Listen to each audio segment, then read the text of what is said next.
just before the Golden Gate Bridge opened up. So here's the ferry terminal over there. Here's Pine Point. And here is Waldo, the bottom of Waldo Grade. You can see the tops of the Golden Gate Bridge there. I'm going to point out that before the Golden Gate Bridge opened, this is Highway 101, two-lane road. And it wound through Marin, and not at all the route we're familiar with today. Here was the American Distillery. Made a lot of liquor in there. I remember that operated until the mid-1960s it burned.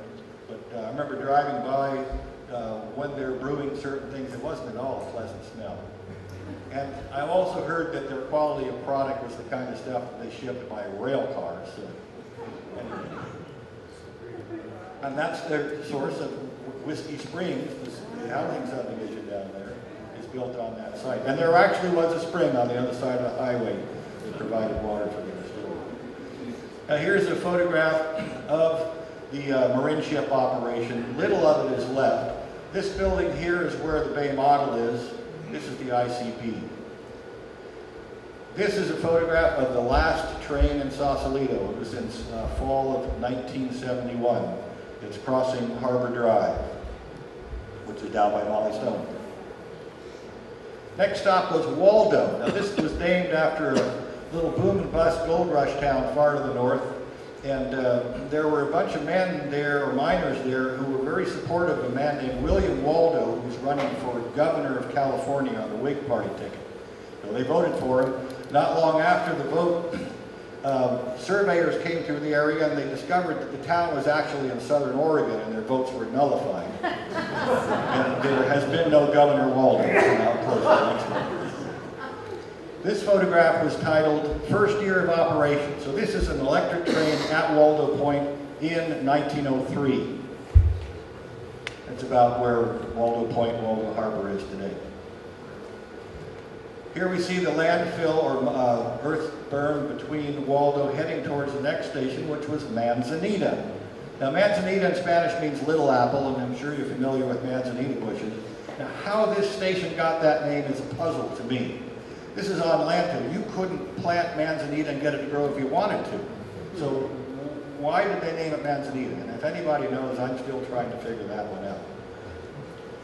So here's Highway 101. There's the Manzanita station. There's an electric train there. Now in the background you see some pile drivers.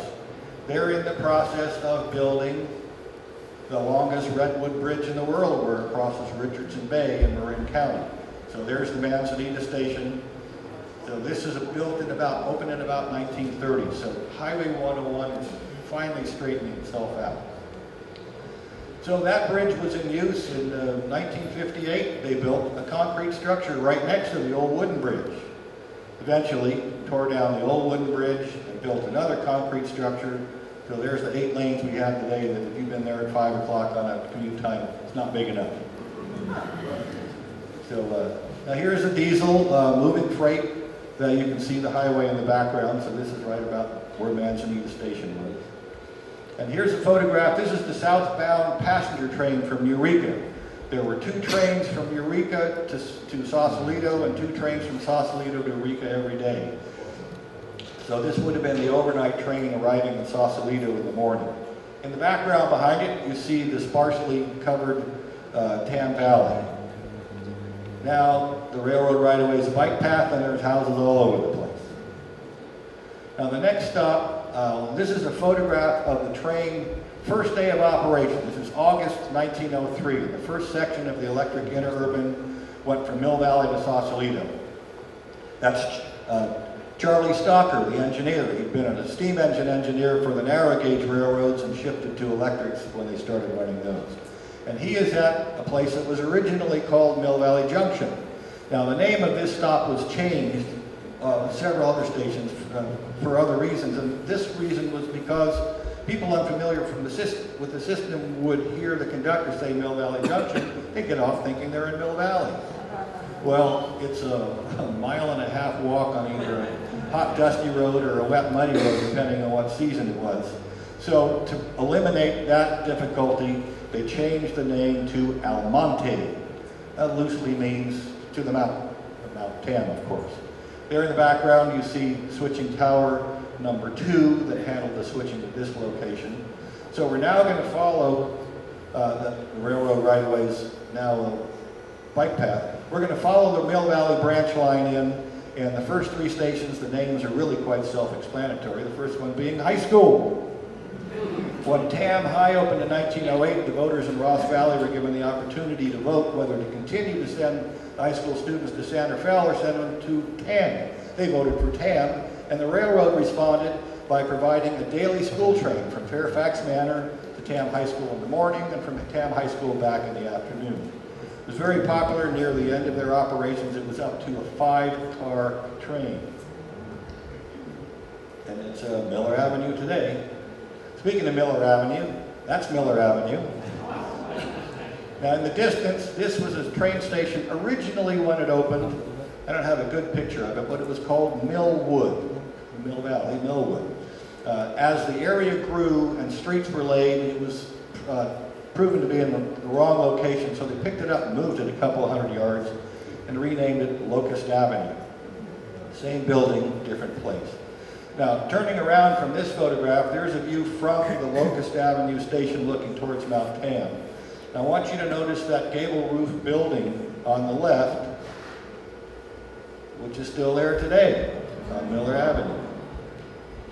Next up, Park Avenue. This is early steam rail operation. Here it is later with the electric trains running. And it was right about where Park Avenue is. Now you know the road curves there. Here's an early photograph of the narrow gauge when there's really not much anything in Mill Valley. Getting to the end of the line, Mill Valley, of course named for the sawmill that began operations in 1836 by John Reed. Now notice it also says Eastland on the end of the station. Joseph Eastland acquired all this property and was subdividing and wanted to change the name of the town to Eastland. Well, the residents wouldn't have it, in Mill Valley it is. Now here's a photograph at the Mill Valley station. This is almost certainly taken in 1898. You see it's a crew with cameras. The Edison Company filmed the ride up Mount Tamalpais in 1898. Sections of that film are still available today. This much larger station was built to accommodate the crowds of people who came to ride the train to top of Mount Tamalpais. And it was a very easy trip from San Francisco on the ferry, electric train to Sausalito, and you literally walked across the platform, got on this train that would take you to the top of Mount Tamalpais. From the ferry building to the top of Mount Tam in 2 hours. So this station replaced the big wooden station in about 1930, which is right around when the Mount Tam Railroad stopped operating. And here you see the station with the taxis nearby picking up train passengers. After trains stopped running, Greyhound bus took it over and taxis were there picking up those passengers. And now it's the Book Station Cafe and there's still taxi cabs there. So now we're going to jump back to Almonte and continue along. Now I want to point out 2 features in this photograph. This is one of several color photographs that's enlarged from an 8mm movie film, so it's not very clear. But you see there's a bridge back here and a building. Well, the building was the main powerhouse for the electric interurban system. The electricity came some 150 miles, which was the longest distance in its day, from an ever-expanding grid from the power plant on the North Fork of the Yuba River. It's the same set of power lines that crosses Highway 101 about where Marin Joe's is. So some 60,000 volts AC came into the building, went into a transformer, and was reduced to 6,400 volts AC, which ran a motor that turned a DC generator, putting 600 volts DC into the third rail to power the trains. Now notice there's this chimney on the end. They also had an emergency steam generator in case there was an interruption in service. That building, of course, is gone, but there still is a PG&E switching point at the same location. Next stop was named Alto. Alto in Spanish means high. Now remember the earlier photograph that I showed where the rails crossed Richardson Bay to Strawberry Point and climbed over to Corte Madera? The high point was only about a mile away, so that's where the Alto name came from. When they put this new line in, they just borrowed the name. That bridge we saw in the other picture, That's more straightening out Highway 101. Originally, it was the narrow winding road, Camino Alto, from Mill Valley over the hill to Corte Madera. So they put this bridge in, and then you would go over the hill and come back in on Tamalpais Avenue. So this location today is the shopping center where the Mill Valley post office is. Here's an electric train in the same location. Dairy farms in the background. Down to a single track and a bike path. This safety rail over here is made out of old railroad tracks. Now just beyond Alto was the tunnel to Corte Madera. This is the Mill Valley side. I've tried to get in there to take pictures. It's so overgrown, you can't find it. But the other end of the tunnel, on the Corte Madera side, here you see that diesel locomotive coming out of it. You can get in there. It's pretty well overgrown, and the tunnel is sealed off with parts of boxcars that have been welded together. But you can't get in there. Wear boots, it's wet.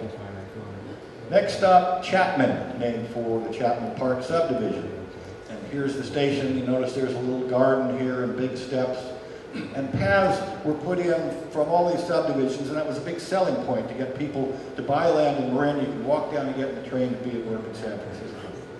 So there's a smaller set of stairs now, and the railroad right-of-way is, of course, a bike path.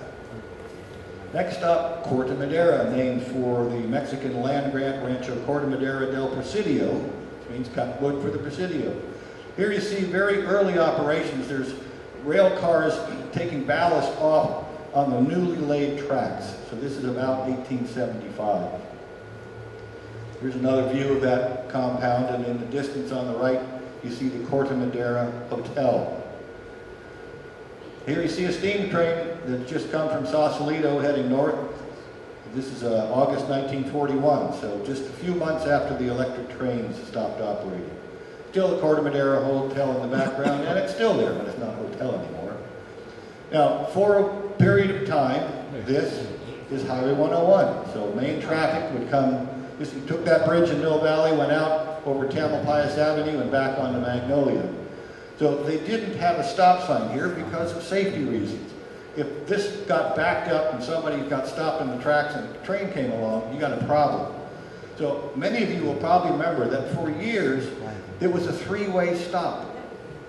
These cars were allowed to go through, everybody else had to stop. And it was because the railroad used to run through. Well, they finally realized there's no trains coming anymore. Took them a while. Next stop, Baltimore Park, so named for a group of men who came here from Baltimore during the gold rush, and they brought with them a sawmill that they set up nearby and started to log. Well, they got gold fever, sold the sawmill, and left, but the name Baltimore has remained Baltimore Park.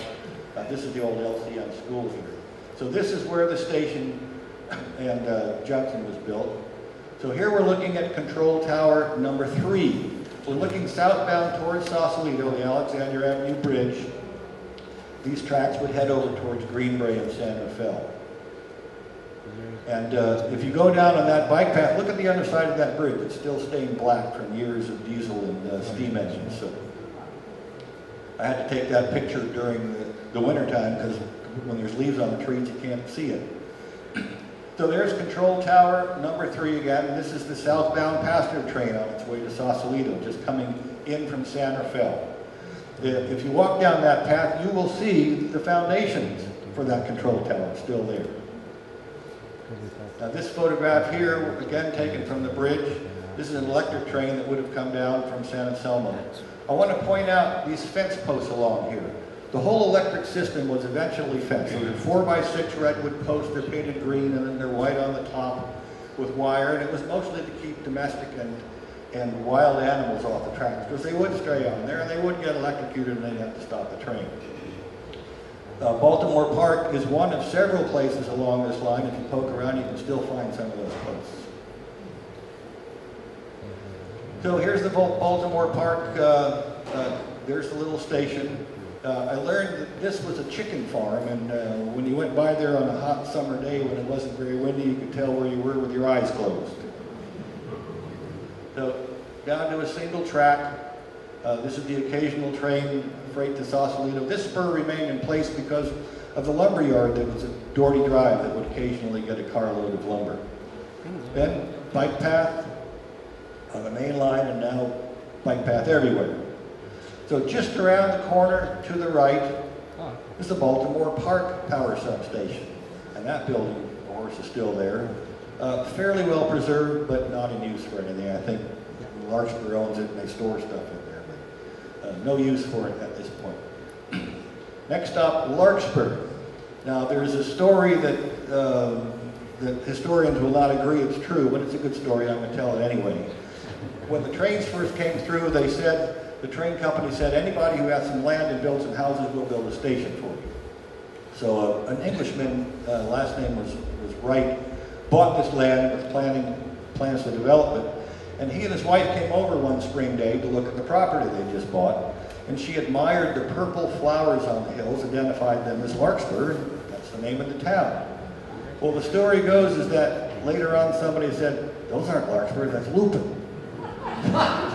So maybe it would be, town would be named Lupin, but anyway, Larkspur stuck, Larkspur it is.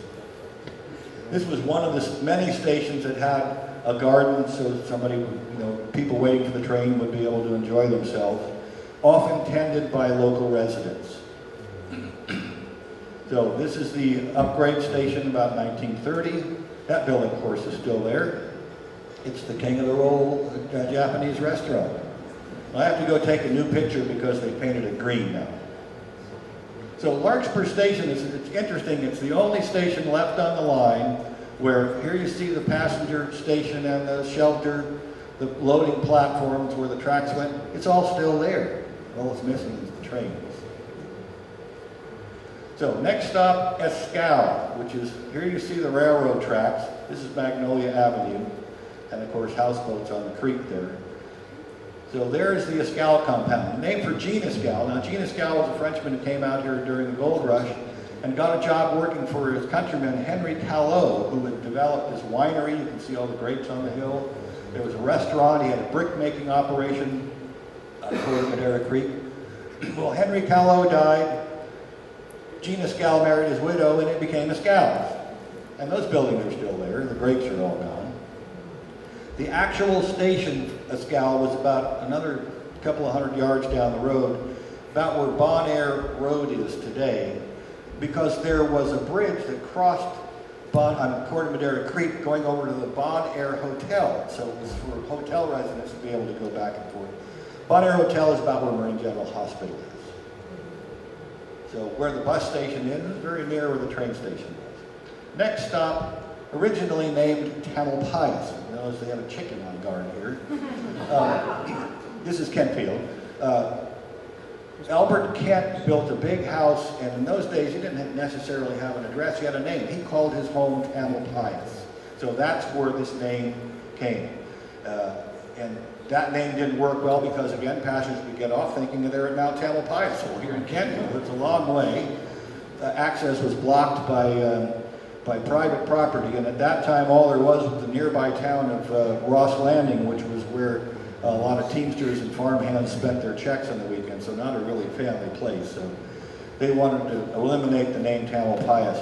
I want to point out these vines that are growing up the end of the building.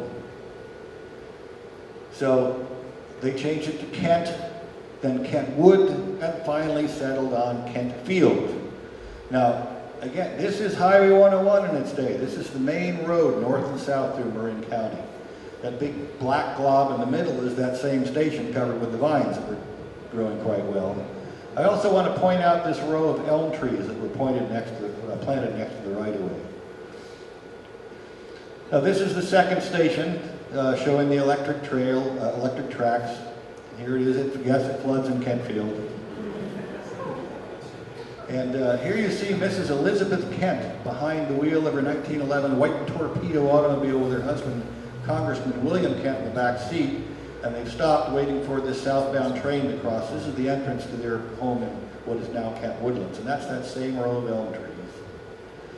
Now, here's a picture of the 5-car school train on its way to Tamalpais.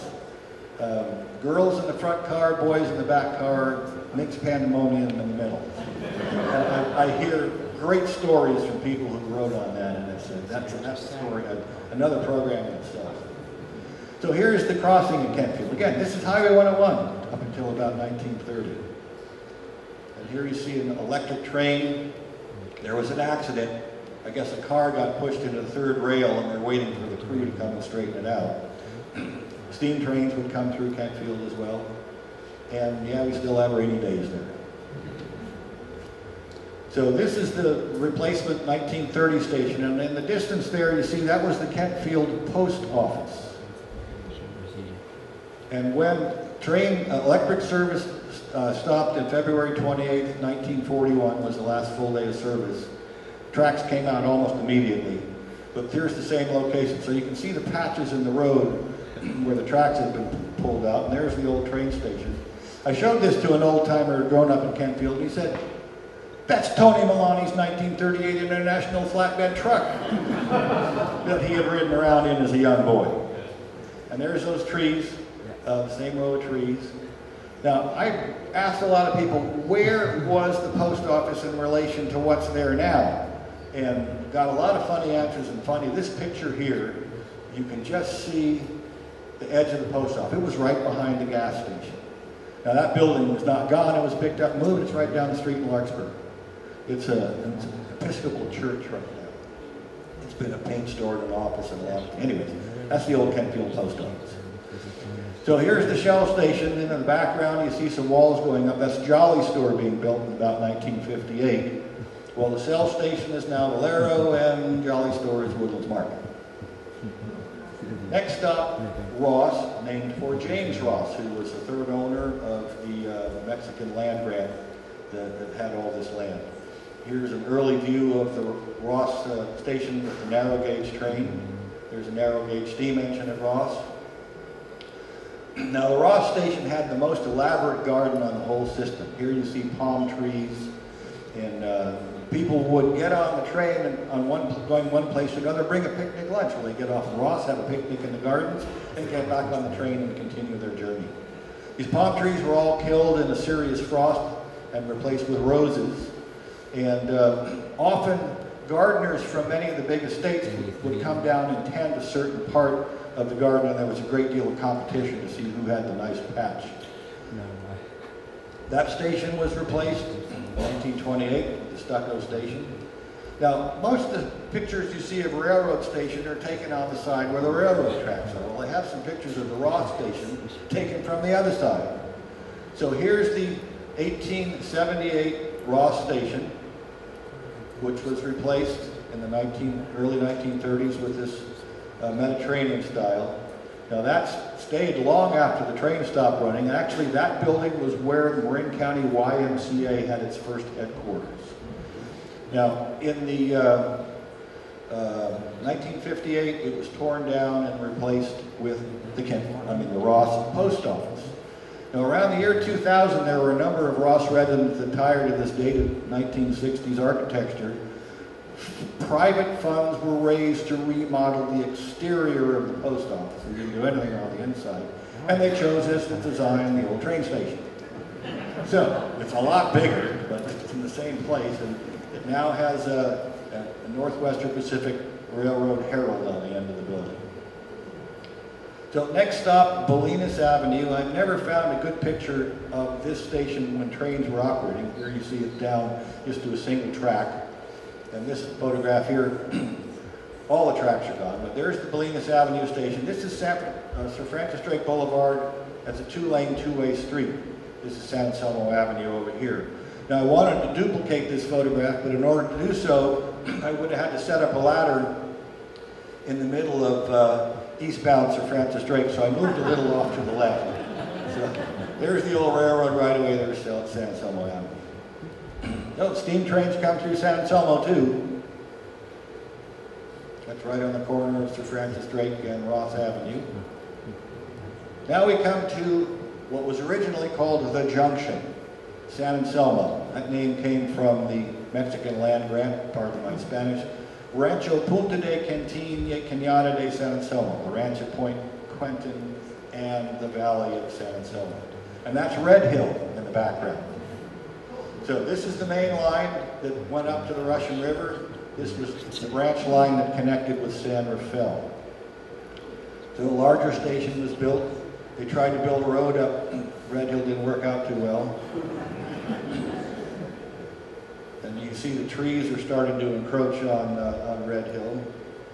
And this was a replacement station. I'm pretty sure this was built in about 1930.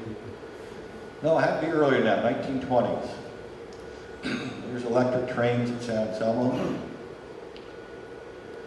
Now, it doesn't show, but Greyhound bus took over the train station when the train stopped running. You can just see the edge of the sign. So here's Sir Francis Drake Boulevard, 2 lanes, 2 directions. Eventually, they tore down the old train station and changed the right-of-way into, there's the railroad right-of-way, there's today, and of course, Red Hill, now completely covered with trees. Now, I have some photographs of this intersection taken from the other direction also. So now we're looking back at the San Anselmo station. This is a train that would have just come in from San Rafael on its way to Sausalito. There's the tracks running to the Russian River.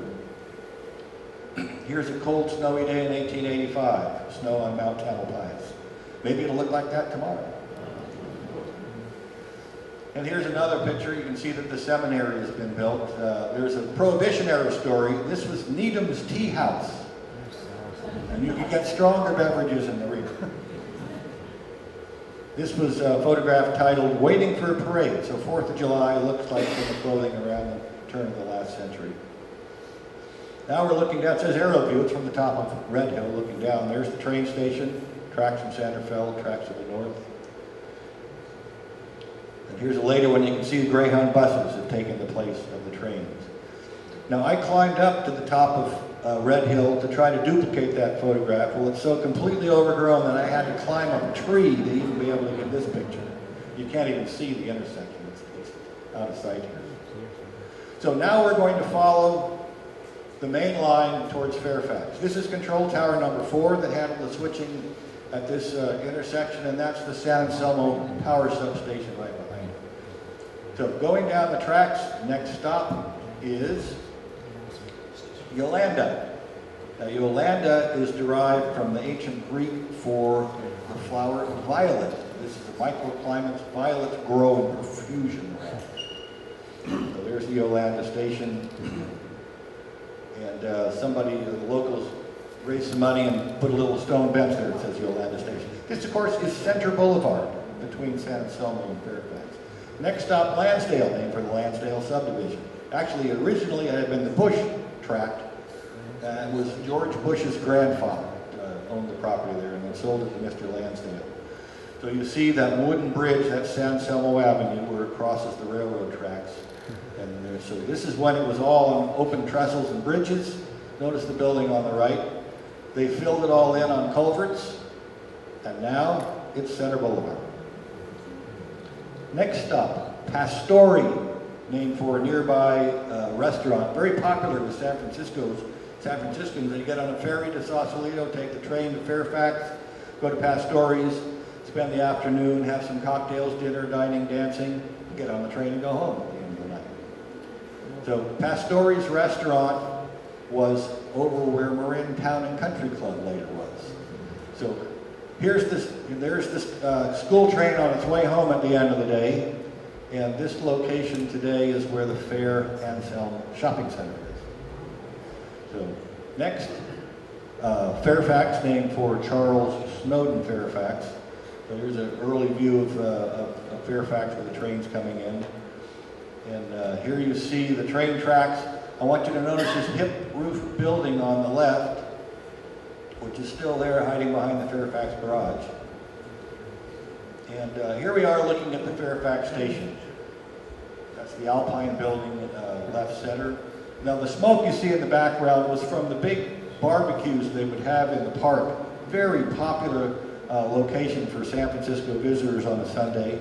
And Fairfax had a pretty rowdy reputation. There was a certain kind of people visited there. Another good Prohibition-era story is about a guy who got off the train and asked the conductor, "Where can I get a drink in Fairfax?" And the conductor replied, "Well, in Fairfax, you can get a drink anywhere except the post office." Now, I want to point out, this building here is at the top of the Fairfax Funicular Railroad. So that was a short railroad that was put in, again, as a sales pitch to people who buy the land. They wouldn't have to walk up to their lot. They could take the funicular up. The Alpine building's still there. The railroad right-of-way is the parkade in the center of town. Leaving Fairfax, Sir Francis Drake Boulevard crossed the railroad tracks. Well, now Sir Francis Drake Boulevard goes onto the railroad right-of-way to the last station on the electric system, Manor, named for Fairfax Manor subdivision. You notice that bridge in the foreground, which is still in use today. And here are trains at the Manor station. Notice the tracks go beyond. There's no other electric train there. The electric system went about a half a mile past, and there were some sidings. So these cars would go down there at the end of service to be cleaned and prepared to go into use the following day. And of course, it's Sir Francis Drake Boulevard today. So now we're going back to San Anselmo, and we're going to head towards San Rafael. There's the Tamalpais Theater on the right. Now it was an uphill climb, so there is a narrow gauge steam engine working from the San Anselmo station heading towards San Rafael. So this would be Red Hill or Miracle Mile today. And here's a special double-header steam excursion. This was run just after they ceased operation on the electric line. So that's Miracle Mile. There's Greenfield Avenue. Same trees are still there. Well, actually, we cut a bunch of them down recently. So the next stop, well, here you go, just before the next stop. Going to Highland. Now, I'm not really sure how this was named. My guess is the tracks are downhill to San Anselmo, and they're downhill to San Rafael, so it's the Highland. There's a nearby real estate subdivision also called Highland. They have a little garden here. Now, this palm tree on the right, is it the same one? I don't know, or maybe descended from. Next stop, West End Station, West End of San Rafael, and as you can see, it was the end of town. This is 1877, so 2 years after the train started running there.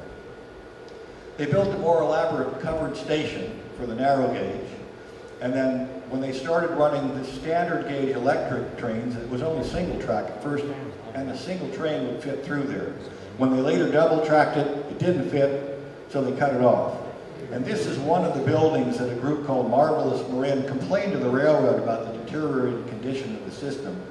So that was in the late 20s, early 30s when they started building all those new little Mediterranean style buildings, and West End got one as well. So that's the old telephone building that was right across the street from what used to be Yardbirds. And the building you see on the right is now Cafe Arrivederci.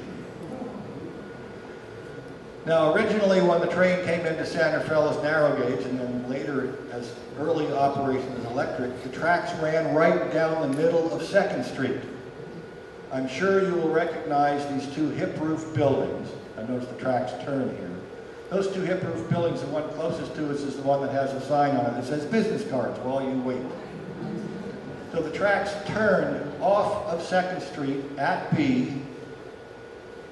They went right through there, and the building on the left is the Flatiron, and that's why it's built like that.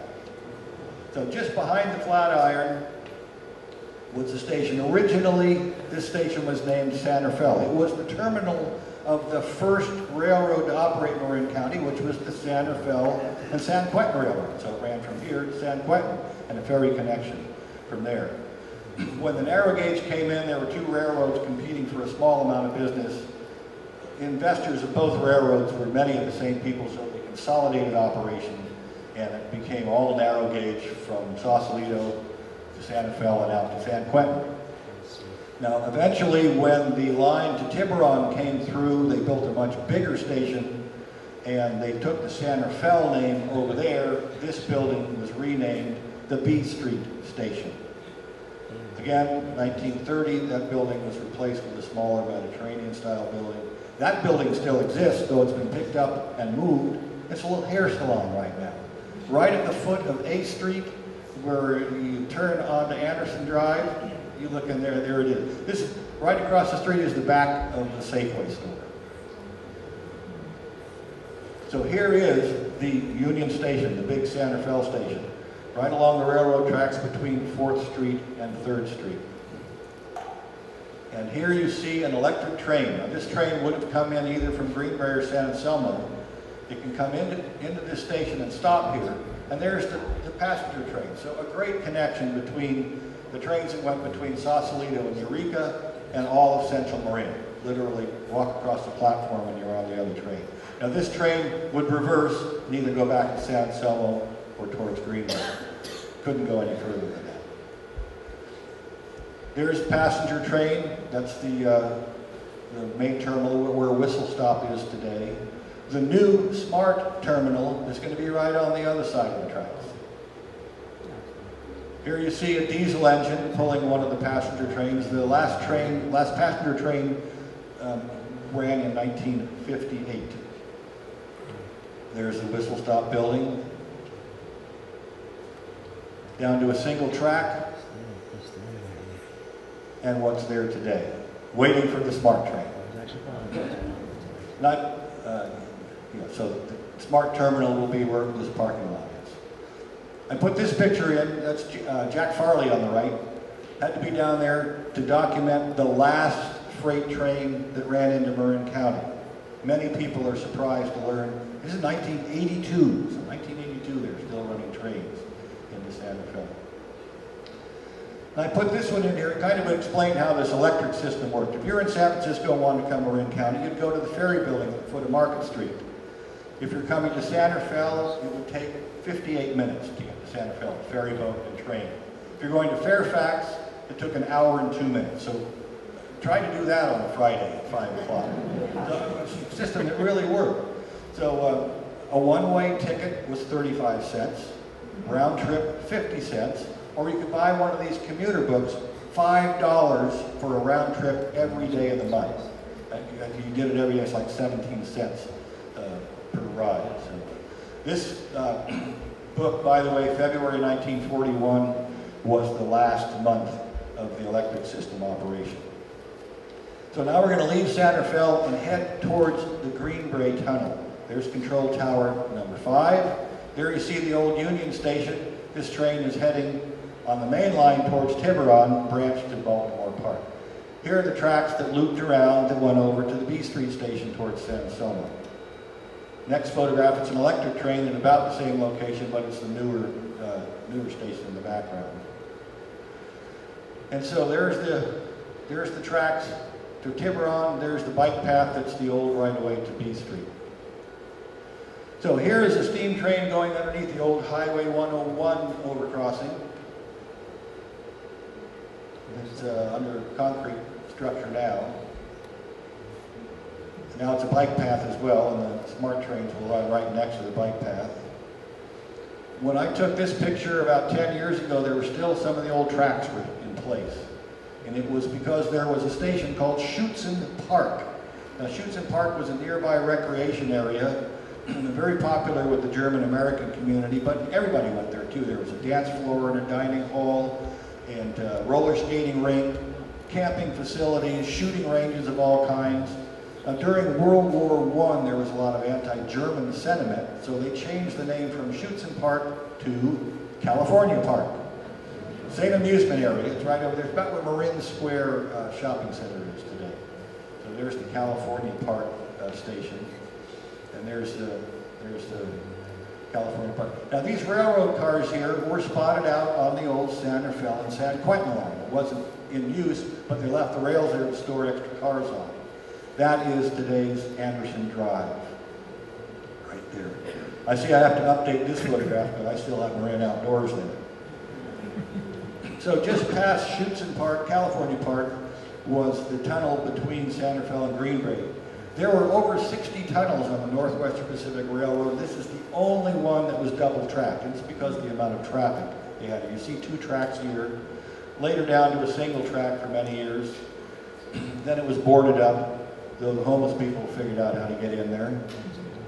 And of course, you all know that it has been worked on and is now an operating bike path, again with space for the smart trains on the right. Now here we are at the Greenbrae end of the tunnel with an electric train coming out and a steam train, and then just down to a single track. And then it didn't get used for a long time. But they worked on that one also. And I was able to go on a guided tour of the tunnel during construction. So here's a bunch of my friendly railroad nuts. One of them was very talented with Photoshop, and so he'd take a little look into the future. Now, we're not going to see a BNSR in here because you can't bring freight trains past Ignacio, but that'll be a smart train. I have to get a picture from Mac for that. So bike path now. So here we are looking, you can see the tunnel in the background. So the smart terminal is going to be right around here. This is when the quarry was still operating. But Larkspur Landing is just off to the right now. Now here we are at the Green Bray Station. Notice it's two words. It's named for the dairy farm that was operated by James Ross's son, who was also named James Ross. And he named it after his father's Scottish ancestral homeland. And they got chickens down there too. I don't think it's the same one that was in Kentfield. So here's another taken from an 8mm colored movie. And this photograph here, there's the Green Bray Station, there's the tunnel. Now here's the early version of Highway 101. Notice it's only 3 lanes. 1 lane northbound, 1 lane southbound. The lane in the middle was for left turns and passing, known as the suicide lane.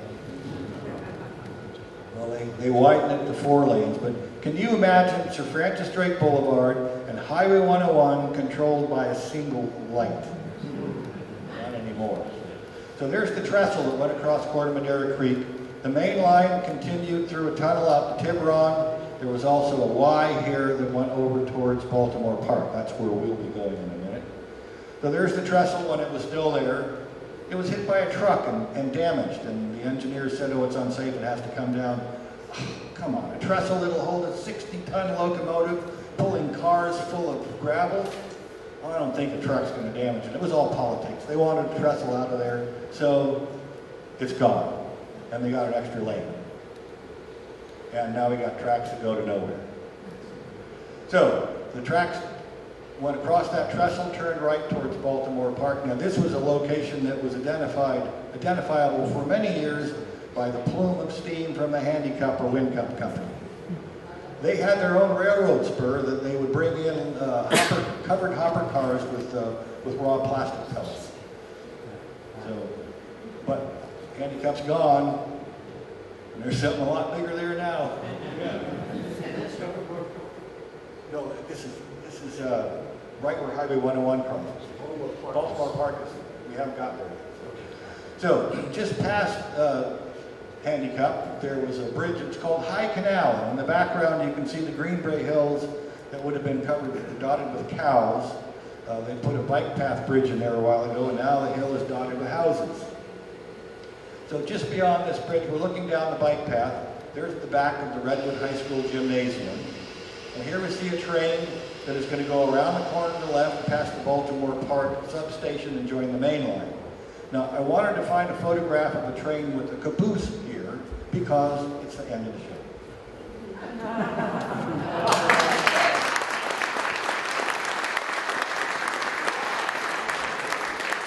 Thank you.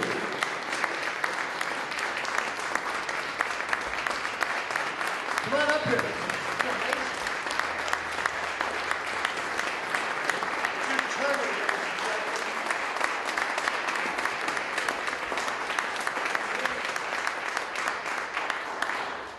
Caught me without my notes prepared, Richard. Where are we? Ah, man, that was fascinating. Absolutely incredible stuff. You find yourself going, oh, there. That's where it is. Okay, so we're going to introduce our next speaker. There will be time for a Q&A at the end, so that both of our guests will be able to answer your, I'm sure, many, many questions. Matt Stevens is a community outreach manager for the Sonoma Marin Area Rail Transit. You were right, sir. SMART. And Matt has been designing and facilitating SMART community outreach since the year 2001. He managed a successful Bay Area consulting practice in stakeholder-driven organization and strategy development from 1990 to July 2012 when he was hired full-time by SMART. Matt Stevens holds an MA in organizational psychology. In his spare time, Matt plays bass in local rock bands and co-owns and operates a relic fishing resort in northern Idaho. Man's doing nothing with his life.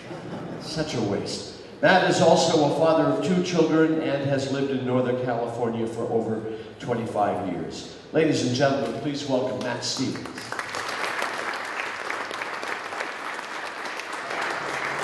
It's on? Yeah, excellent. Well, thank you, Richard. That was a great and very thorough tour of the history of railroading in Marin County. And actually, I learned, I know there's a lot more there. Well, I was asked to come tonight and initially just basically participate in Q&A. But then apparently we realized that the title of the show included the words future. And so I was asked to say a few words about the future of railroading in Marin County. And so I've got a few slides here. I'll go through them fairly quickly because I do want to actually get to the Q&A part. I think if I push that, we can go on. I always start my presentations with some historic precedent as well. So I'll go very quickly. I think this is a very similar map that Richard showed, so I'll just go by that. This is an electric interurban at the 4th Street Station in 1910, which would be, can't really see the whistle stop, but I'm sure it's nearby. And again, this is a different angle on the last passenger train that ran in 1958. And since we're talking about the last trains, I just want to assure you that the freight trains actually can't come further south in Marin County than Highway 37. And I'll explain it right now, I guess. It's because freight trains are wider than our passenger trains, and we have a special kind of track called a gauntlet track that brings the passenger train next to the platform, and we're only building those north of Highway 37. And so it's not possible actually for freight trains to come further south than that anymore. The smart corridor, so I guess I'll talk a little history right now since this is a historical presentation. The smart corridor was brought into public ownership in the 1980s. There were some visionary civic leaders and elected officials who, when Southern Pacific was putting the corridor up for sale because we're getting out of the freight business in Northern California, they had a vision that we might want to run trains again someday. And so they pooled their resources and purchased the corridor from Healdsburg in Sonoma County down to Larkspur and then out just a little past Sonoma in Sonoma County. Let's see if this works here. Yeah, this right here is the line that goes out towards the national system here. This is Sonoma right here. So Smart owns actually from right about here, right near the Bear Public Brewery actually in Healdsburg, to be specific, down to Larkspur. There were a couple of feasibility studies done in the sort of the early and mid-1990s to look at the feasibility of reestablishing passenger rail service, and both studies concluded that, in fact, it would be a needed piece of infrastructure in the future as the population growth in the North Bay grew. But not just population growth, but actually job growth. One of the things that is kind of a common misconception today, especially north of San Rafael, that most of the people commuting 101 are going to San Francisco for work, and that's just not true anymore. Most of the jobs are in the North Bay, and in fact, most of the people who commute on 101 today, about 75%, don't go further south than San Rafael. The Smart District was created in 2002 by the State Assembly. Then Assemblyman Joe Nation wrote and carried and passed the legislation to create the Smart District, and included in that was the authority to put a sales tax measure on the ballot, which we actually did in 2006. We missed it by a couple thousand votes. The Smart Board felt it was enough of a public mandate to bring it back, and we brought it back with a few minor tweaks. Well, actually, one not so minor tweak, actually. We added weekend service between 2006 and 2008. And then we passed it in 2008 by a pretty significant supermajority. So what did the voters approve? Well, they approved passenger rail service, two types really. Commute service that would be running about 30-minute headways during the peak commute hours in the morning. And then we also will, and so we added it between 2006 and 2008, was weekend service. And we're running 4 round trips per day on the weekend. We also are building a multi-use pathway. This will actually be the longest pathway in the United States, a continuous pathway when it's completed. And this is because SMART is really not just about rail service, but it's also about supporting multimodal transportation in the North Bay. And pedestrians, walking, and cycling is one of the key alternatives to driving that can get you to and from a train station. And then it's also utilizing an available resource. This is really a major component. If our elected ancestors didn't purchase this in the 80s, it probably would be unaffordable today. I mean, you couldn't be back in people's backyards. So that's a really key part of the project. What does SMART do? Well, it will provide a fast and reliable trip between Sonoma and Marin counties. Right now, it takes anywhere from an hour and a half to 2 hours to drive from Santa Rosa to Santa Fe. In fact, it takes almost an hour sometimes to go from Nevada to downtown Santa Fe, depending on when you're driving. So SMART is really about providing an alternative to driving in congestion. It also provides significant health and environmental benefits. One of my public health statistics that I heard in a speech that was given a few years ago by the director of the State Department of Public Health was that for every hour that you commute, you tend to be about 10 pounds overweight. And so if I'm driving from Santa Rosa to Santa Fe, it takes me an hour and a half to 2 hours. Do the math. I probably would look a lot different than I do now, although I'm working on it. I think that's more due to the playing of the elder that sell at Russian River Brewery in Santa Rosa.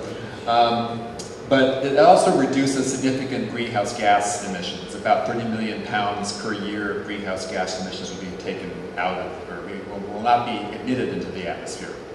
And then the last thing I always like to mention in terms of what SMART does is SMART is acting as a local economic stimulus plan in a way.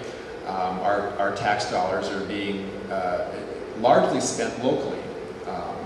The contractors we've hired are hiring local labor. We're buying local materials for the project. And we're really trying as hard as we can to stay as local as possible with all of our purchasing. This is a map of the first phase of passenger service. It's basically Guerneville Road to downtown Santa Fe. It's about 38.5 miles. There are 9 stations. We'll be operating 6 two-car train sets each day with a 7th two-car train set as a spare.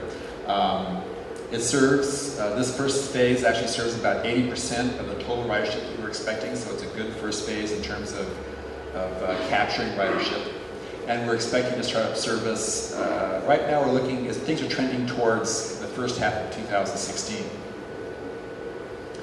As I mentioned before, the project includes a bike path. I'm not going to dwell on this because I've got a better slide in a few minutes, but the yellow is going to be the SMART path. I guess the key takeaway from this slide is that we're working with the local jurisdictions, our local city partners, to basically create the bike path. When we had to phase the project because of the economy, did anybody remember the economy tanking in 2008? Does anybody know anybody who was impacted by that? SMART was too, and so we had to rethink how to deliver the project, both the train and the bicycle part of that. And so one of our strategies has been to use some of the funding that we have saved or gathered from the sales tax revenue for the bike path to provide local matches for our city partners to build bike paths on the SMART right-of-way. These are the stations that we've got in phase 1. I don't want to give away too much right now, but it's looking better and better that we might be adding a station here and adding a station down here. It's still funding dependent, but we've made a lot of progress in jumping through the right hoops and having basically being brought into the right programs to get additional funding before this is all over. But 2 stations in Santa Rosa, Roanoke Park Expressway in Roanoke Park, East Cotati Avenue near State University, downtown Petaluma. 2 stations in Novato. The North Station is near Fireman's Fund at Heatherton and San Marin, and Atherton and San Marin. And then the Novato South Station is just north of Main Gate Road in Hamilton. And then 2 stations in Santa Fe at the Civic Center and then downtown. For those stations not being served by the train in the first phase, we are proposing to offer express bus service that mimics the train. So if you live in Cloverdale, Healdsburg, you could drive to a train station, park your car, catch the express bus to a train in North Santa Rosa, and then take the train to your destination. This is the vehicle that we're purchasing. This is a vehicle that's manufactured, well, the very first two-car train sets being manufactured in Japan, because they're still bringing the equipment in Rochelle, Illinois, but all of the subsequent cars are going to be made in Rochelle, Illinois. The company is called Sumitomo Corporation of America. It's much like Honda or Toyota. It's a Japanese subsidiary that they open an American factory and use American labor and American parts. So this actually is a Buy America qualified vehicle, so when we do apply for federal funding, we'll basically be able to receive that. This is a photograph of the train being manufactured actually about 2 months ago. Our first two-car train set will be arriving probably next September, October, and we'll begin testing that two-car train set on our property in a little less than a year. This is a schematic of the two-car train set. They're actually mirror images of each other, so when we get down to downtown Santa Fe or Larkspur, in the event that we do get the funding for that, the train operator can just walk from one end of the train to the other and just basically operate the train from the opposite end. The operator could use the bathroom, which is right here. Probably won't be using the service bar, but the passengers could. This is one of the things that we're looking at adding into the train cars as a place where you can buy beer and wine on the way home. The late Charles McGlashan was very fond of the concept of a wine car. The two-car train set will hold about 150 people seated and 160 people standing. And then we'll have room on each two-car train set for about 24 bicycles, depending on other kinds of wheeled item or wheeled machine users, wheelchairs or strollers. I often get asked about noise because you know, your presentation was called Trains in Our Backyard. I thought you were going to say because people have built their homes right up to the train tracks throughout the system, and that's really true. Many of the developments, particularly in Sonoma County, well, also in Marin County, have been built right up to the train tracks. So we do have neighbors, and we try to be good neighbors, and we consider the people who live on the tracks as our neighbors. But I often get asked about noise levels, and so this is a chart that kind of describes it. The city bus is about 80 decibels, and it's about the same as the smart diesel multiple unit that we'll be operating, which is just a little louder than the passenger car. Definitely not as loud as some of the rock bands that play in. So at 50 feet, it's probably not going to be that much of a noise impact. Now, of course, you know, the follow-up question, I'll just ask it right now for us all. What about train horns? And that's an exception. Train horns are louder than 80 decibels. The FRA requires, I think, train horns to be around 92 decibels. And so they'll be louder. The city of Santa Fe is planning on holding public hearings or public meetings next year to address and explore the question of applying for quiet zones from the Federal Road Administration. And in the event that Santa Fe decides to apply for quiet zone waivers, in anticipation of that, SMART's actually investing enough in each crossing that makes it a quiet zone ready crossing. That's one thing that we're looking at. I added some new slides to my presentation because of the recent accident in New York. One of the things that we will be implementing, and actually we're one of the first in the country to do this, we'll be implementing what's called positive train control, or PTC. And this is a horrible slide because it's got way too many words. But basically, the takeaway here is that PTC's objective is to prevent train-to-train collisions, prevent train excursions into work areas. That just happened actually with BART recently as well. Prevent improper movements through a main line, appropriate warning and enforcement when a derail switch is not activated appropriately, and in particular to prevent overspeed derailments, which is what happened in New York. the way this works, well, this is sort of the architecture of it. You have basically central control at the dispatch center. You've got switch and signal controls built into the railroad track. You've got grade crossing monitors, these are signal houses, and then signal control. And then, of course, we're putting in a dedicated fiber optic network in the system right now, so we're actually trenching it in through the entire corridor. We're actually trenching in quite a bit of extra capacity to actually sell, because this will become a fiber optic trunk line in the North Bay. The way it works is, I'm just having to read this because this is a new slide for me. The trains actually have control racks, logic control racks embedded in them. They receive a signal through the tracks. The tracks are like big wires. They actually send a current and signals through the tracks from the dispatch that basically monitors where the train is, what its train speed is, and as it enters into different areas, there are different prescribed speeds. And if that train is going faster than that prescribed speed, there'll be a warning. Basically, in the cab of the train, there'll be exactly the same kind of display features or components that the dispatch center has, so the train operator can actually see the same thing that the dispatchers can see. And so if the train operator doesn't slow the train down by a certain point in the track, then the dispatcher at the dispatch center will slow that train down for him. And so they're able to control the train remotely in that respect. So I want to shift from PTC to construction. Now normally this is where I would start a long presentation on how we rebuild the tracks, and I actually pulled those out today because I knew I wouldn't have enough time. But I do want to talk a little bit about construction, because construction is coming to Marin County. We will start rebuilding the tracks south of Petaluma probably February of next year. This is a slide that talks about the first construction contract, which includes all the track rebuilding down to Civic Center. It was awarded in 2012. To date, we've actually built 17 miles of track. We've got 4 station gauntlet tracks and platform footings and walls produced. We've completely rebuilt 3 bridges, repaired 4 bridges. Some of my favorite parts of this slide is we've actually put almost $10 million back into the local community in terms of purchasing local goods and services.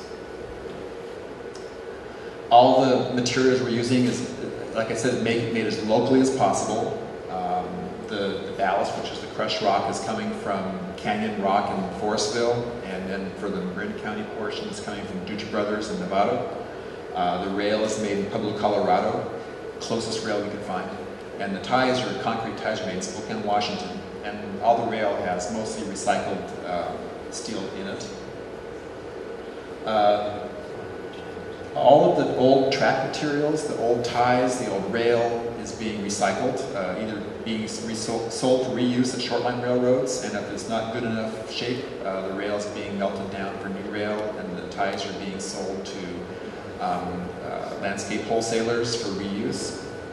And this bridge right here, one of the biggest problems we had was something called the Haystack Bridge in Petaluma, and it was very, very old. It's 1800s as well. It has a turntable, and to repair the turntable to the way we could use it for modern rail service would cost about $20 million, and it would last about 10 years. So somebody had the bright idea to look for a new used bridge, and one of our engineers saw an article in a trade magazine about this bridge being demolished in Galveston, and they made a call and offered to buy it. And it's a fairly new bridge. It's about 15 years old, and the total cost of getting it up here and rebuilt is going to be about $20 million, but we're going to get about 80 to 90 years lifespan out of it. So, and then we're going to use the old Haystack Bridge for a trestle somewhere in the system. Leveraging local funds. One of the reasons I'm getting increasingly confident that we can actually extend the track or extend the line from downtown San Rafael to Larkspur and from Santa Rosa to Airport Boulevard is that we've been getting a lot of help from our local funding partners, the Metropolitan Transportation Commission, and both the Transportation Authority of Marin and Sonoma County Transportation Authority have been providing funding to do either rebuilding the tracks or to be matching funds for FTA's Small Starts program, which we just got accepted into. And so things are looking very positive for extending this line. The other sort of big news recently is that we just purchased 56 acres near Monte Marina on the border of Marin and Sonoma County as an environmental mitigation to doing the construction work from Petaluma to the Civic Center. In fact, this is going to provide the environmental mitigation for all of the system from Cloverdale to Larkspur. And it's even more, it's like Supervisor Judy Arnold calls it a win-win-win. I mean, we win because we have an environmental mitigation that we can use. The environment wins because we're going to restore a valuable piece of environmental property in the county. And actually local environmental groups win too, because they've been trying to purchase this for 20 years and they haven't been able to do it. They got close at one point in time, but it got purchased out from under them. And so we were able to, when it came back on the market, we were able to actually purchase it and protect it. These are about 3 or 4 slides of how we actually rebuild it, or what it will look like actually. It's not how you rebuild it. This is the old track here. It's looking very 1860s there. And this is the new track, which is looking very 2013. Notice the concrete ties. And we're also using what's called continuously welded rail, which means that there's no more clicky clack. And the concrete ties actually help dampen the noise and vibration from the trains, which is where most of the train noise, besides the horn, actually comes from the railroad itself. We're also, as I mentioned, replacing or rebuilding the bridges and trestles. This is a trestle I think we're going to probably repair here. This is a new bridge that we built right here that crosses the Petaluma River. And the grade crossings. I don't know if anybody's driven in Sonoma County on a regular basis, but up until about a year ago, we had the worst crossings. You could lose a muffler on those things. And you'll be pleasantly surprised here in Marin County when we replace the ones here. They're very, very smooth. And as you can see, back up here, as you can see, it's also good for bicycling as well. Speaking of bicycles, pathway design has been occurring. I often get asked why we haven't built any pathway in the first construction contract. And it's because the contractor's been using where the bike path is going to be as a service road for the construction work. But now that they've rebuilt all the track in Sonoma County, we're now getting some bicycle paths built. And this is a pathway here that was sort of in the process of being reconditioned from the construction work.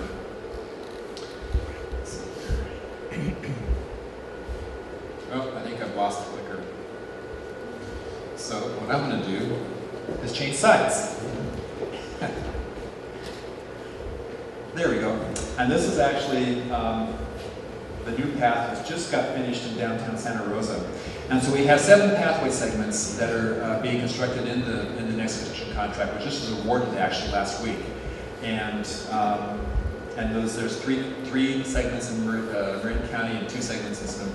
Actually, 4 segments in Marin County and 3 segments in Sonoma County.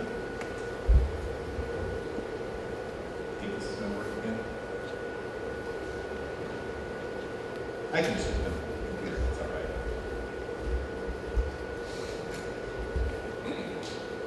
Okay, there we go. So what's next?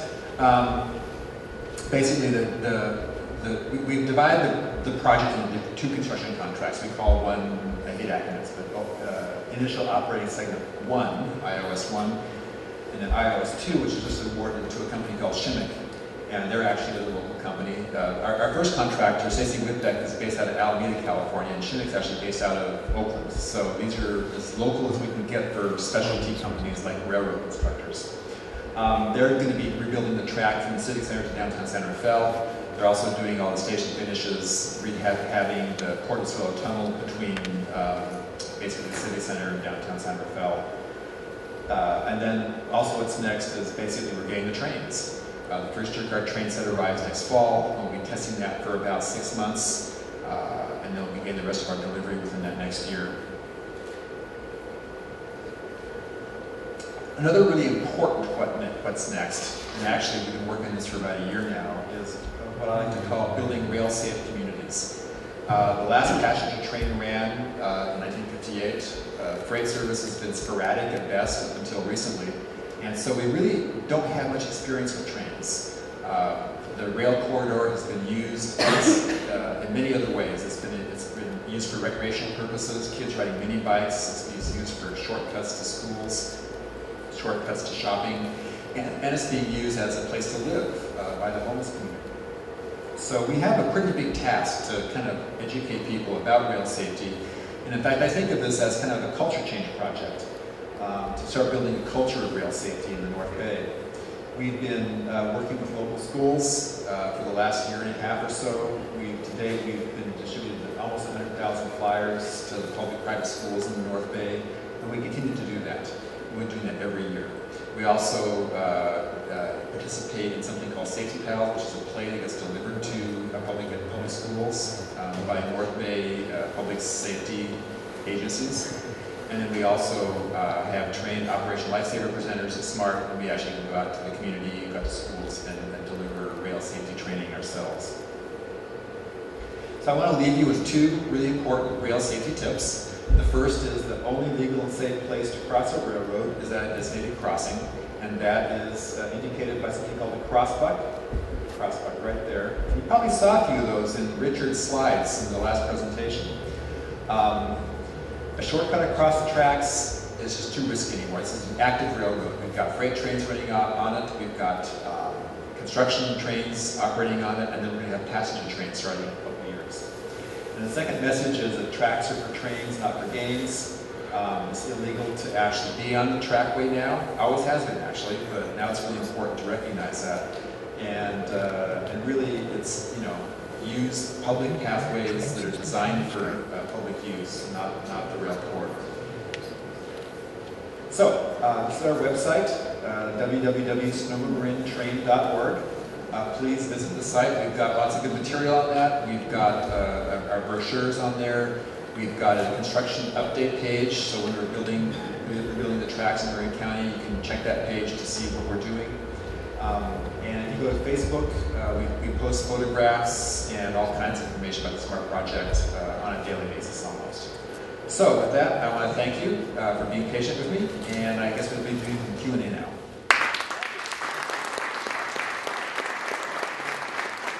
Fantastic. Matt Davis, ladies and gentlemen, of SMART.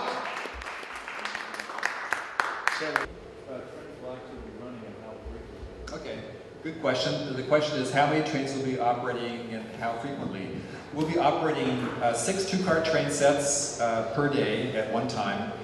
Even though it's a single track line, we have strategically located sidings that will enable the trains to pass each other without stopping from Santa Rosa to Santa Fe.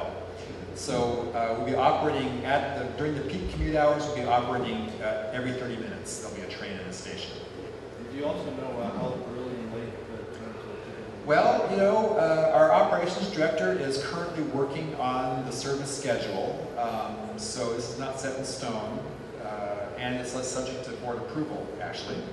But we're looking probably around 5 a.m. to start time, and run until probably 9:30 or 10 in the morning, and then it would stop until about 3:30.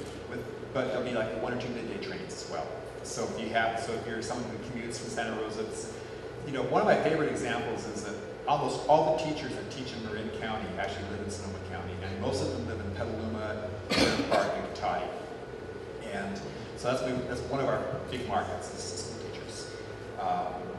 And so when you have a child, that has to go to the doctor, or you have a doctor's appointment, or your child gets sick, you need to be able to take the train home.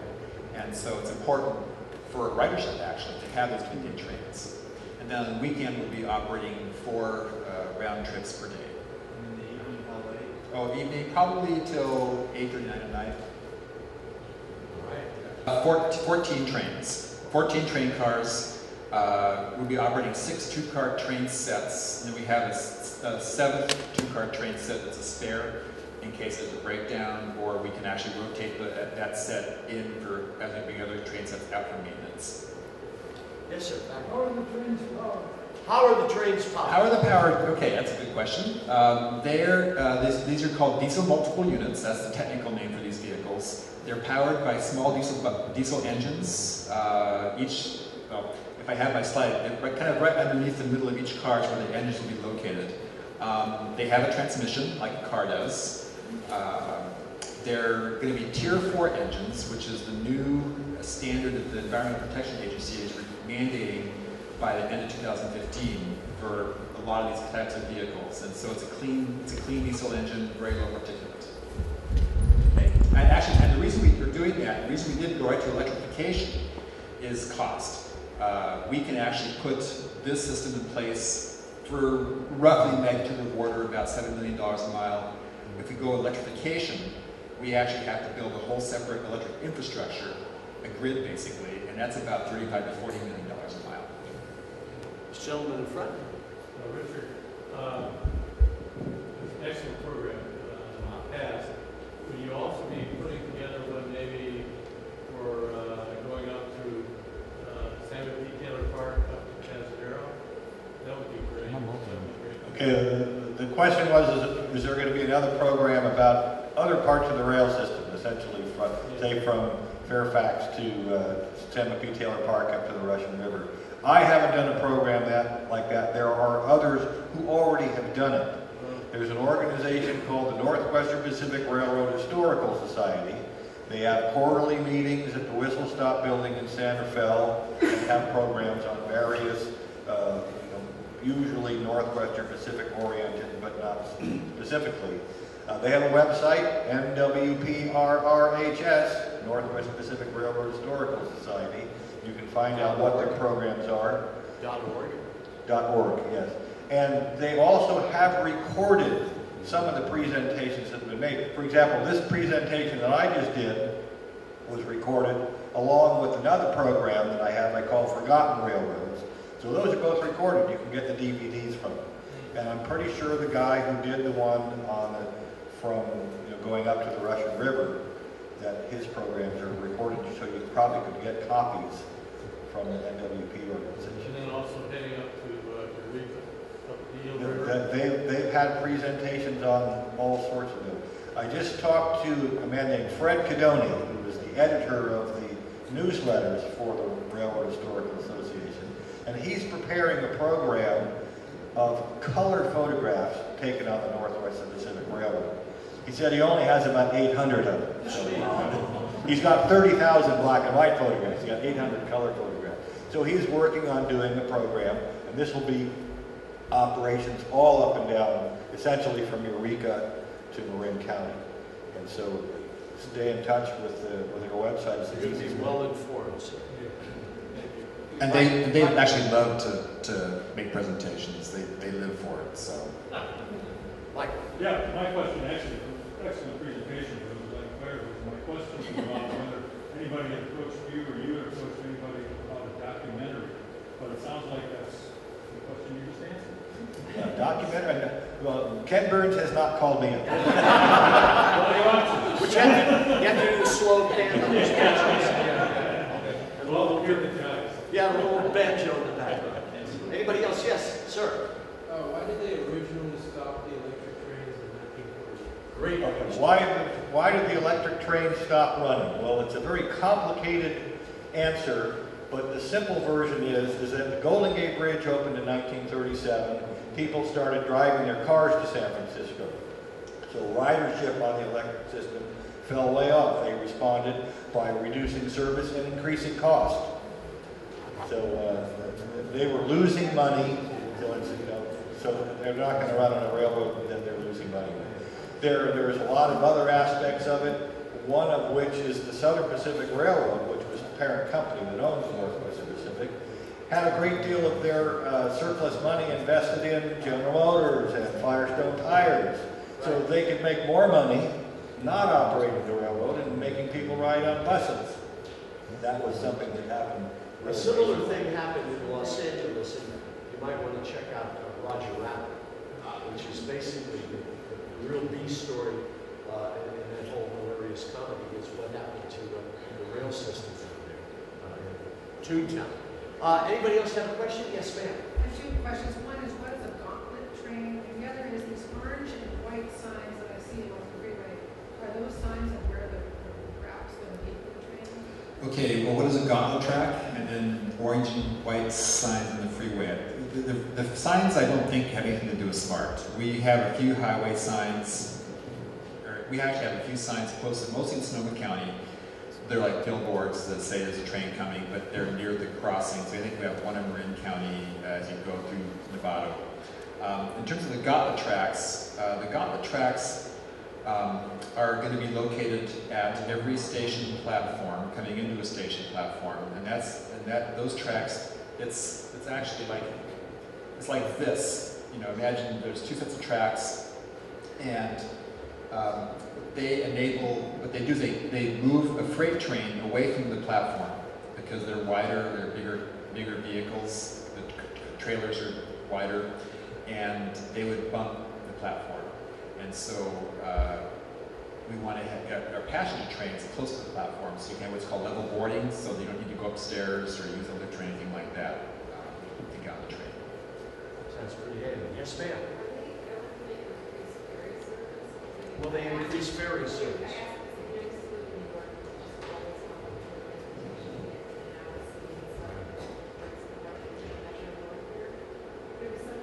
Right.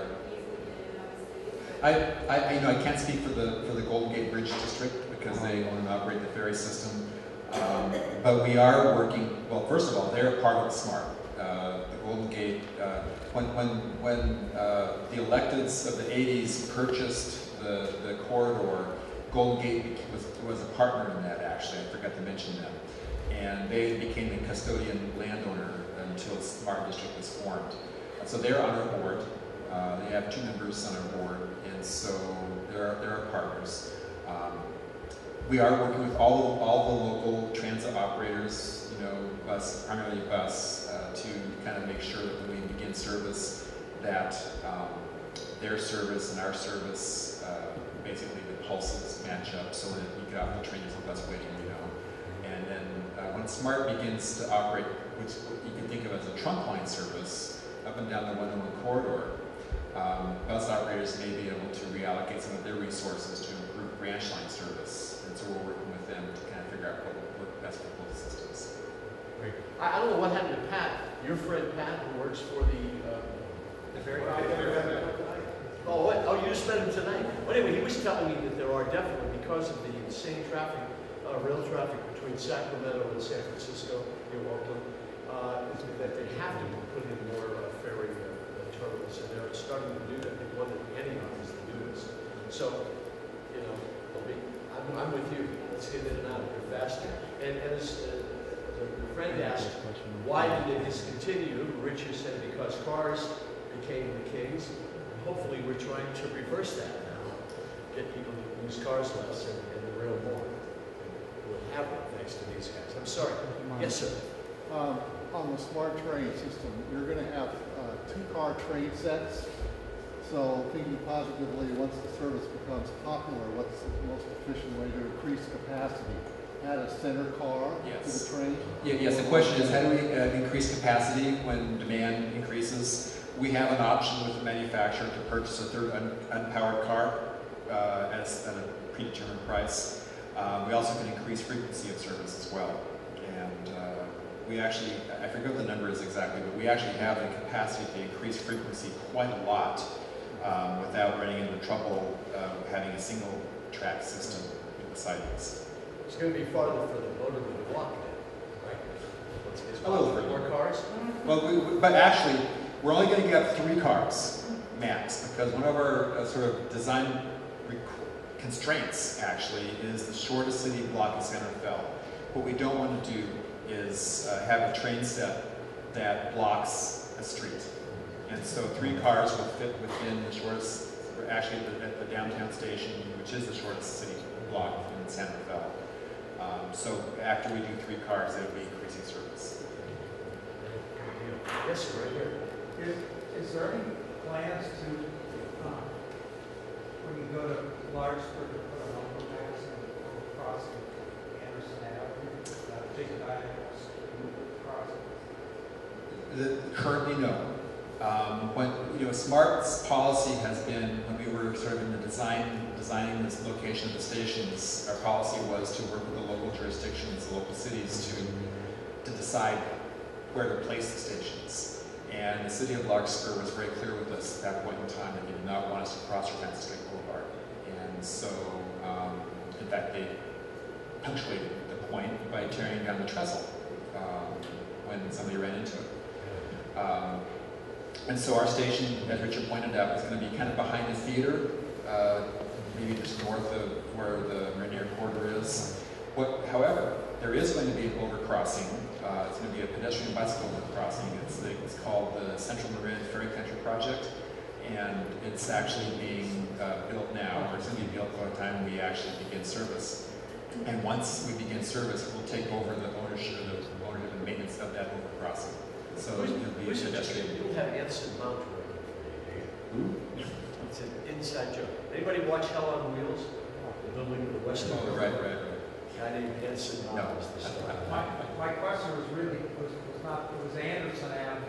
Oh, I'm sorry. Anderson Avenue, yes, no. Well, actually, I don't know, you know, I'm not sure how that crossing is going to be facilitated. I know that the city of Santa Fe has hired some people to look at that and come up with some design options for getting across Anderson. The city is under court order to restore the crossing when SMART plans to go beyond downtown Santa Fe. There will be a crossing. It's a challenging crossing because the angles are so long or so shallow, actually, I guess is another way to put it. Two questions. Firstly, just cost to say for The cost for a ticket. Yeah. And the second question is why? Will there be Wi-Fi? Yes. Okay. When we did the environmental impact report, the average cost per ticket, and the average distance ridden was about 3 station units. I think the average cost was about $4.50. That was back in 2005 when that report was produced. The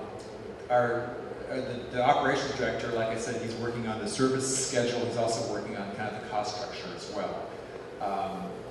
We have kind of a goal to be competitive with bus service. I don't mean to compete with them, but to be kind of in the same price range. So right now, Golden Gate service from Santa Rosa to Santa Fe, the express bus is about $6 and I think 10 cents, something like that. And so I think a one-way ticket from Santa Rosa to Santa Fe will be in that zone, maybe a little more given inflation between now and 2016. And Wi-Fi. Oh, actually, one more thing about that. I think the fare structure will be a zone-based fare structure or a distance-based structure. So if you're only going 2 stations, length and distance, you'll pay less than if you're going from Santa Rosa to Santa Fe. In terms of Wi-Fi, I think that's something that we're looking at including. There's a whole host of things about amenities in the train that the board has to make decisions on.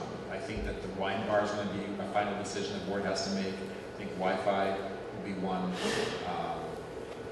So, I mean, it makes sense to me personally.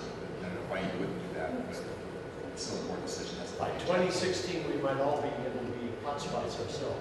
With chips in us. Yes, ma'am. I was wondering if Richard and Matt could address building tracks near creeks and along marshes, and you showed some slides where San Anselmo or the Ross Valley had flooded, the tracks were flooding, and using fill or building tracks on berms, and what we've learned from then to what the smart track is doing now in terms of building across the bridges that go across the marshes and our waterways, our creeks, and things like that.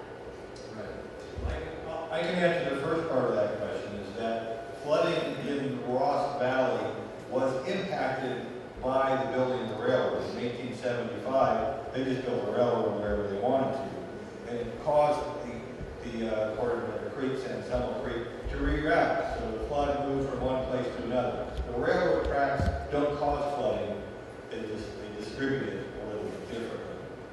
Or that's what happened historically around here. In terms of the work we're doing today, there's a lot of things to say about it, frankly. We're regulated by a wide variety of agencies whose purpose is to take care of the watersheds and waterways. The main one being the Army Corps of Engineers and the Area Water Quality Board. They're the ones who issue the permits we need to rebuild the tracks. as Richard mentioned, when they built the tracks in the 1800s, there was no such thing as wetlands. It was a swamp, and you filled it in. So the tracks have been there since then.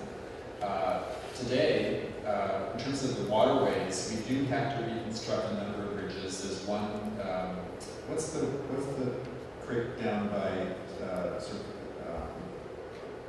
Smith Ranch Road? Gallinas Creek, right. That's probably one of the most important ones from both an environmental perspective as well as we have to rebuild the bridge. And so we're working with the Army Corps and other agencies to kind of do it in the most environmentally sensitive way, which means when the water's the lowest. And then we also implement a whole variety of kind of protective devices. And I actually have photographs of those, not today, but I didn't make a presentation later to talk about that.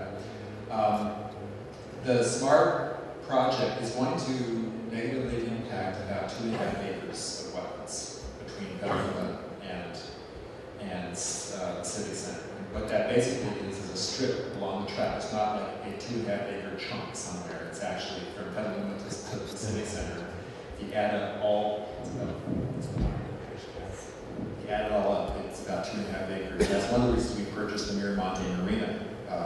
56-acre site there is to basically take that, replace that 2.5 acres.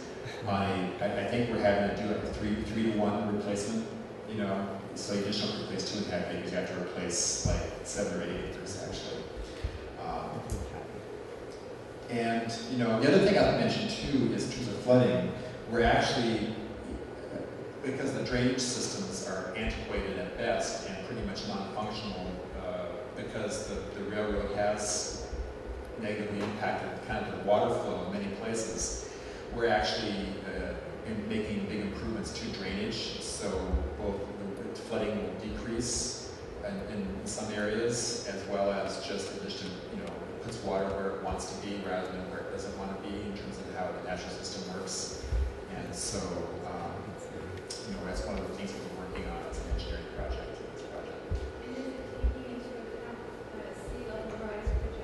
Sea level rise is a great question. That's something we're all going to have to deal with. There are sections of track that we are raising it up a little bit just through adding increases in grade to it. And there's a couple of bridges that we're actually raising as well. So I think it's the creek, I think it's the Nevada Creek that floods whenever there's floods, it floods badly. And it's because the bridge is low and it just catches material and it just blocks it up, the dam. So we're going to be elevating that as well to increase the flow through there. Folks, I got to say our last train is leaving. Thank you very, very much for tonight. Matt Stevens of SMART, Rich Torney, and January 15th, right back here, Hooked on Marin is going to take a look at Marin rock and roll history with Richie Unterberger of College of Marin, and my good friend Ben Fogg-Torres from the Chronicle and Rolling Stone. That's January 15th, same place, same time, same station. Thank you all very much. I'm glad you like us. We're Hooked on Marin. Good night.